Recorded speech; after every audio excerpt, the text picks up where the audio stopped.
In the criminal justice system, the people are represented by two separate yet equally important groups: the police who investigate crime and the district attorneys who prosecute the offenders. These are their stories. Good morning, Detective. I'm the paralegal in the firm. Could you tell me what happened yesterday? Yeah, so we're here to follow up with the teacher about some concerns about a neglected child at this local private elementary school. Awesome. Can you tell me some facts about the case before heading in? Yeah, so the child is 13 years old and is in hospital right now being treated for symptoms related with undiagnosed diabetes. Awesome. So we're going to talk with the teacher right now? Yeah, correct. Let's head in. I'm the detective on this case. This is the paralegal. Nice to meet you. Are you the teacher? Yes, I am. Okay. Can you tell us about the child? Well, she started to be very different in school. She seemed to lose some vision. She would have to come up to the front of the class to take notes. She usually sat at the back and would have to walk up almost every day. She also seemed to be pretty irritable. She seemed like she was very tired every day and like something was just very off, like she was very sad. All right. Did you reach out to the parents about any of this? I did. I tried several times, but they did not respond to any of it. Okay, perfect. Thank you for letting us know. Should we hit the hospital now? Yes. Alright, I talked to the receptionist and she said that the doctor should be out here in any minute now. Alright, thanks. Hi there. Hi, I'm the detective on this case. This is my paralegal.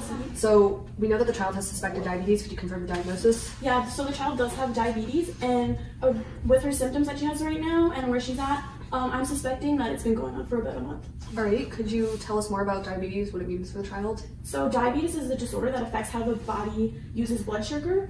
So it's a really important energy source, so it leads to excess sugar in the body.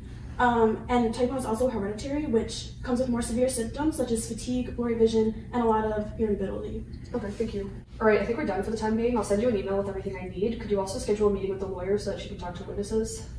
Yeah, for sure. Okay, I'll get what you need. I'll contact the lawyer, and once I schedule the meeting, I will shoot you a text and we can meet over there. Okay, perfect. Bye. Alright, do you have the documents that I asked for? Yes, I sent them to you and the lawyer and everything. Okay, perfect. So let's go. Yes. If it isn't my favorite crowd Hi, welcome back. Crazy to see you in my office again. Yep, I seem to like this place. Okay, so based on the facts of the case that you guys have collected over the last couple of days, I suspect that we'd be able to try under section 215, subsection 2, clause A2 of the code, which states that every person commits an offense who, being under a legal duty within the meaning of subsection 1, fails without lawful excuse to perform that duty if, with respect to a duty imposed by paragraph 1, A or B, that the person to whom the duty is owed is in destitute or necessitous circumstances, or 2, the failure to perform the duty endangers the life of the person to whom the duty is owed, or causes, or is likely to cause the death of that person, to cause the health, of that person to be endangered permanently. So here subsection 2 would be obviously a child that isn't being treated for diabetes 2, as the documents state, that would endanger their life permanently if they don't get that treatment. So yeah, we would have to gather little bits of evidence from both the witnesses that back up every element of this offense. So yeah, you guys get comfortable. It's going to be a long one. I have an idea before we get into this. Let's get some snacks. I don't pay you to get snacks, but yes, go ahead. Okay, I'll be right back. Let's back into it. So you're saying that section 215, subsection 1, clause A, just imposes a legal duty on a parent, foster parent, guardian, or head of a family to provide necessities of life for the child under the age of 16. Yeah, that's right. Could you explain what we have to prove in this case? What I have to get? Okay, so the elements of this case would be that every person, so that's very broad, but every person would mean that we just have to prove that the parent did this, fails without lawful excuse, so they would fail to without the reason, so like, you know, without the excuse of like not having money or being unable to cover the insurance, such and such, to perform that duty. So actually providing that care endangers life or is likely to endanger their health permanently. So the actus reus of this would be the fact that they aren't providing the necessaries of life, and that not providing that would endanger this child. Okay. And so in this case, like the mens rea is very general, so it doesn't have to be that they knowingly did this or whatever. It's just the fact that they did the act itself that proves that they had the intention to do it. Yeah, okay. Thanks for the clarification. And the failure to provide the necessities of life would have to endanger the victim's life? Yeah, it would have to have endangered their life or caused their health to be damaged permanently. And that is definitely the case. The child is in the hospital And so it goes without saying that any reasonable person, reasonable within the framework of the law, would have foreseen that the failure to provide these necessaries would lead to a risk of that child's life. So is the doctor here? Could you please ask them to come in? Yes, I will open the door right now. All right, thank you for coming in, doctor. No worries. Can you tell me approximately how long the symptoms have been going on untreated based on your analysis? They would have to go untreated for several weeks to see symptoms like I'm seeing in this child. Okay, so by several weeks, you mean like longer than a month, right? Yes. Okay. And these symptoms, would that be enough to cause impact that last for like the remainder of their life? I believe so, yes. Okay. And so is this something that has been mentioned in her medical records before, or is it the first time that she has been diagnosed with diabetes? She has been treated for this twice before. Already. Okay, thank you very much for your time, doctor. You're welcome. Great. Can you tell me how this all kind of tied into the case? Okay, so the things that the doctor just like outlined to us shows that the behavior of the accused was like a departure from the assumed standard of care of a reasonable parent. And so what that basically means is that like a reasonable parent would have found out that their child was diagnosed with diabetes and attempted to do something about it.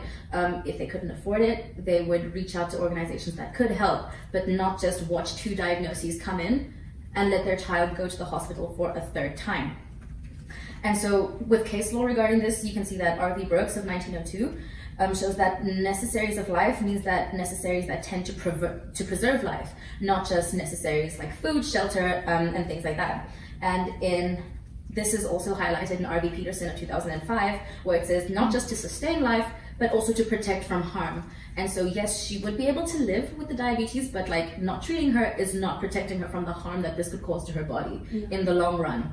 And so there are a few things that we actually need to figure out before we can move forward in this case, and I think the teacher should be arriving soon so we can have a conversation with her. Come in. Thank you for coming today. Hi, thank you. Hello. All right, so we just have a few questions for you today.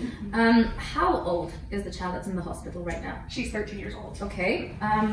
And the doctor said that this isn't the first time that she's been diagnosed and treated for diabetes.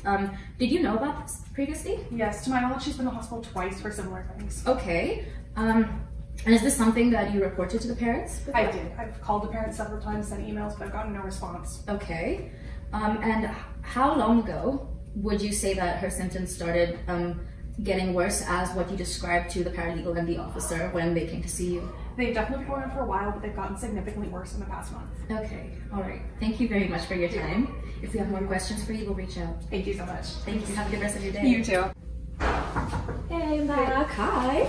Hi. Okay, so I just thought of this, but isn't it presumed that the evidence of a person failing for a period of 1 month to make provisions for the maintenance of any child of theirs under the age of 16 years is, in the absence of evidence to the contrary, proof that the person had failed without lawful excuse to provide necessaries of life for the child? Exactly.